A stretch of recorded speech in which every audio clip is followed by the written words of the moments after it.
நவ கிரகங்களை அறிவோம் ஜோதிட யூடியூப் சேனலுக்கு உங்களை அன்போடு வரவேற்கிறேன். இந்த பதிவில் கன்னி ராசி அன்பர்களுக்கு குரு பெயர்ச்சி பலன் காணலாம். பராபவ வருடம் வைகாசி மாதம் 12ஆம் நாள் 26/5/2026 செவ்வாய்க்கிழமை பகல் 11:08 அளவில் குருபகவான் மிதுன ராசியிலிருந்து கடகராசிக்கு பெயர்ச்சி ஆகிறார். இந்த வருஷம் பார்த்திங்கன்னா அதிசாரமாக சிம்மராசிக்கு சென்று மீண்டும் கடகராசியில் இந்த ஆண்டு சஞ்சாரம் செய்வார். கன்னி ராசி அன்பர்கள் இப்போ பார்த்திங்கன்னா குருபகவானை சூரியன் அஸ்தமனத்துக்கு பிறகு வடமேற்கு திசையில் கீழ்வானத்தில் சுக்கிர பகவானும் கொஞ்சம் மேல்வானத்தில் குரு பகவானையும் 2 கிரகங்களையும் ஒரு சேர தரிசனம் செய்யலாம். கன்னி ராசி அன்பர்கள் பார்த்திங்கன்னா குருவையும் சுக்கிரனையும் நீங்கள் இருக்கின்ற இடத்துலேயே சூரியன் அஸ்தமனத்துக்கு பிறகு இரவு நேரத்தில் மேற்கு வானத்தில் குருவையும் சுக்கிரனையும் தரிசனம் செய்து நீங்கள் வீட்டிலேருந்தே கும்பிட்டுக்கலாம். அதாவது தாயாரை பற்றி, உங்களுடைய வசதி வாய்ப்புகளை பற்றி, வேலை தொழில் உத்தியோக ரீதியாக, உங்களுடைய பொருளாதார ரீதியாக, குடும்ப ரீதியாக, வாழ்க்கை துணை ரீதியாக, உங்களுடைய பசங்க பிள்ளைங்களுடைய எதிர்காலம் சார்ந்து சுக்கிரனையும் குருவையும் ஒரு சேர பார்த்து நீங்கள் வீட்டிலிருந்தே தரிசனம் செய்து உங்களுடைய குறைகளை கிரகங்களிடம் முறையிடலாம். இது கன்னிராசி என்பவர்களுக்கு ஒரு யோகத்தை கொடுக்கும். கன்னி ராசி என்பவர்களுக்கு 4ஆம் இடமான சுகஸ்தானத்திற்கும் 7ஆம் இடமான கலத்தரஸ்தானத்திற்கும் அதிபதியானவர் குரு. இந்த வருஷம் லாபஸ்தானமான 11வது வீட்டிலே 12 வருடங்களுக்கு பிறகு உச்சம் பெற்று சஞ்சாரம் செய்வார். இது ஒரு அற்புதமான அமைப்பு. கோச்சாரத்தில் ராசிக்கு 2, 5, 7, 9, 11ஆம் வீடுகளில் குருபகவான் வரும்போது அளவு கடந்த நன்மைகளை வாரி வழங்குவார். கன்னி ராசி அன்பர்களுக்கு இப்போ 11வது வீட்டிலே வரக்கூடிய குருபகவான் இழந்த பதவி, பட்டம், வேலை, தொழில், உங்களுடைய வருமானம், கடந்த வருடம் நீங்கள் உங்களிடமிருந்து பறிபோன விஷயங்கள் தாராளமாக உங்களை தேடி ஓடி வரும். கன்னி ராசிக்கு கலத்தராதிபதி 11வது வீட்டிலே உச்சம் பெற்று சஞ்சாரம் செய்யும்போது மறுமணத்திற்கு 2வது திருமணத்திற்கு வரன் பார்த்து கொண்டிருப்பவர்கள் இப்போ வரன் பார்த்திங்கன்னா உடனே செட் ஆகும், திருமணம் செய்து கொள்ளலாம். 11வது வீட்டிலே குருபகவான் வரும்போது மூத்த உடன் பிறந்தவர்களுக்கு சற்று மன வருத்தம், மன அழுத்தம், அவங்களுக்கு கொஞ்சம் டென்ஷன், படபடப்பு, இந்த மாதிரியான சூழ்நிலைகள் உண்டாகும். மூத்த உடன் பிறந்தவர்கள் சொல் பேச்சை கேட்டு கன்னி ராசி அன்பர்கள் இந்த காலகட்டத்தில் நடந்து கொள்ளணும்.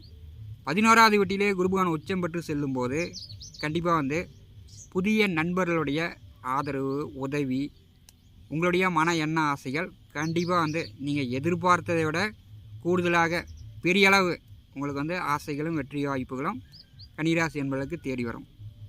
11வது வீட்டிலே குருபகவான் வரும்போது பார்த்திங்கன்னா வீடு கட்டலாம், புதிய வண்டி வாகனங்கள் வாங்கலாம்.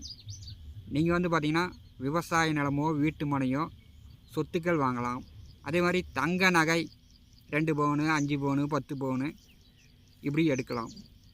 இப்போ தங்க நகை, சொத்து பத்திரங்கள் இப்படி பேங்கில் அடமானம் வைத்து கடன் வாங்கியிருந்தீங்கன்னா அந்த கடனெல்லாம் கட்டிட்டு இதெல்லாம் திருப்பி வாங்கிடலாம். அதற்குண்டான வாய்ப்புகள் கன்னிராசி என்பதற்கு உண்டு. 11வது வீட்டிலே குருபகவான் உச்சம் பெற்று செல்லும்போது வெளியூர், வெளியிடம், வெளிநாடு சார்ந்து உங்களுக்கு பணப்பிரச்சனை இருந்துச்சுன்னா, வெளியில் கடன் கொடுத்துருந்தாலும் இப்போ அந்த கடன் வரும். வெளிநாடு சார்ந்து, வெளிநாடு மூலம் உங்களுக்கு வர வேண்டிய பணம் பற்றாக்குறை இருக்குன்னா இந்த காலகட்டத்தில் தாராளமாக வரும். 11வது வீட்டிலே குருபகவான் வரும்போது கன்னிராசி என்பதற்கு மிக அற்புதமான ஒரு பலனை தரப்போகிறது. நீங்கள் எந்த வேலை செய்தாலும், என்ன தொழில் செய்தாலும் அபரிவிதமான லாபங்கள் கண்டிப்பாக உண்டு. 11வது வீட்டில் குரு வரும்போது நிலபுல சொத்துக்கள், விவசாயம், ஆடு மாடு, கால்நடைகள், வளர்ப்பு பிராணிகள், இதன் மூலம் அதிக லாபங்கள் உண்டு. பால் மகசூல் கூடுதலாக வரும், நல்ல வருமானத்தை பார்க்கலாம். கன்னிராசி அன்பர்கள் இப்போ இந்த காலகட்டம் புதிதாக நீங்கள் எந்த தொழிலை தொடங்கினாலும் கண்டிப்பாக உங்களுக்கு தொடர்ந்து அடுத்தடுத்து நல்ல வருமானத்தை குருபகவான் கொடுத்து உங்களுடைய வாழ்க்கையில் முன்னேற்றத்தை தருவார். 11வது வீட்டிலே குருபகவான் அமர்ந்து கன்னிராசிக்கு 3வது வீட்டை பரிசுகிறார். இப்போ உங்களுடைய பயணங்கள் உங்களுக்கு சாதகமாக வெற்றியாகும். சிறு தூர பயணமாக இருந்தாலும் சரி, நீண்ட தூர பயணமாக இருந்தாலும் சரி, கன்னிராசி என்பவர்களுக்கு உங்களுடைய பயணங்கள் வெற்றியாகும். இதுவரை நீங்கள் எழுதியிருந்தது, அதாவது உங்களுடைய கதை கற்பனை நீங்கள் நோட்டில் எழுதி வச்சுருந்த அது வெளிச்சத்துக்கு வரும். உங்களுக்கு பெயர் மதிப்பு மரியாதை வரும்.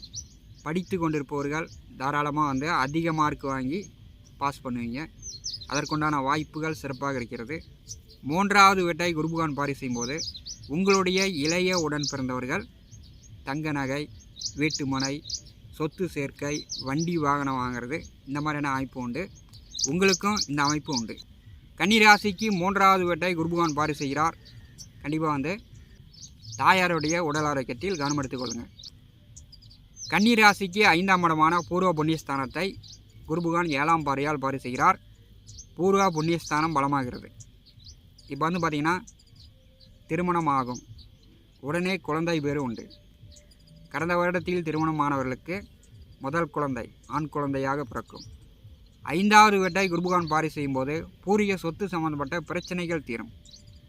அதை ஏதாவது கோர்ட்டு கேஸு, வழக்கு வில்லங்கம், சொத்துக்கள் மூலமாக உங்களுக்கு இருந்துச்சுன்னா இந்த காலகட்டத்தில் அதெல்லாம் தீரும். 5வது வீட்டை குருபகவான் பாரி செய்யும்போது மன எண்ண ஆசைகள், அதாவது கன்னிராசி என்பவர்களுக்கு இருந்து வந்த மன அழுத்தம், மனக்குறை இந்த காலகட்டத்தில் நீங்கும். 5ஆம் இடம் மிக பலமாக இருக்கிறது. குலதெய்வ வழிபாடு செய்யலாம். குலதெய்வ அருள் பரிபூர்ணமாக கிடைக்கும். குருபகவானுடைய 9ஆம் பார்வை கன்னிராசிக்கு 7ஆம் இடமான கலத்திரஸ்தானத்தின் மேல் விழுகிறது. கணவன் மனைவி ஒற்றுமை நன்றாக இருக்கும். கணவன் மனைவிக்குள் இருந்து வந்தால் சண்டை சச்சரவுகளாக நீங்கும். 7வது வீட்டிலே சனி பகவான் வந்திருக்கிறார். கண்டிப்பாக ஒருத்தருக்கு ஒருத்தர் சந்தேகப்படாதீங்க. ஒருத்தருக்கு ஒருத்தர் அனுசரித்து புரிந்து நடந்து கொள்ளுங்கள்.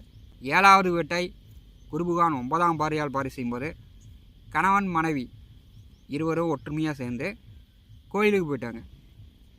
எந்த கோயிலுக்காக இருந்தாலும் சரி, குலதெய்வமாக இருந்தாலும் சரி, உங்களுடைய இஷ்ட தெய்வமாக இருந்தாலும் சரி, சந்தோஷமாக கோயிலுக்கு போய்ட்டுருவீங்க. போயிட்டு வாங்க, நல்லாயிருக்கும். அதே மாதிரி இன்ப சுற்றுலா, ஆன்மீக சுற்றுலா, இந்த மாதிரி சுற்றுலாக்கள் வெளியூர், வெளியிடம், வெளிநாடு சார்ந்து ஜாலியாக போய்ட்டுறதுக்கான வாய்ப்புகளும் இந்த காலகட்டம் கன்னிராசி என்பதற்கு உண்டு. 11வது வீட்டிலே வரக்கூடிய குருபகவான் கன்னிராசி என்பதற்கு மிகப்பெரிய அதிர்ஷ்டத்தை வழங்கப் போகிறார். இது உங்களுக்கு ஒரு நல்ல காலகட்டம் என்று சொல்லலாம். நவ கிரகங்களை அறிவோம் ஜோதிட சேனலை நீங்கள் சப்ஸ்கிரைப் செய்து கூடவே இருக்கின்ற ஆல் பட்டன் அழுத்திங்க. இந்த சேனலில் கிரகங்களை பற்றி மாத பலன், வருட பலன், தமிழ் வருடம், ஆங்கில வருட பலன், கிரக பெயர்ச்சி பலன்கள் தெளிவாக வாக்கிய கணித பஞ்சாங்கப்படி பதிவிடப்படும். நம்முடைய சேனலை சப்ஸ்கிரைப் செய்து ஆதரவு கொடுங்கள். நன்றி, வணக்கம்.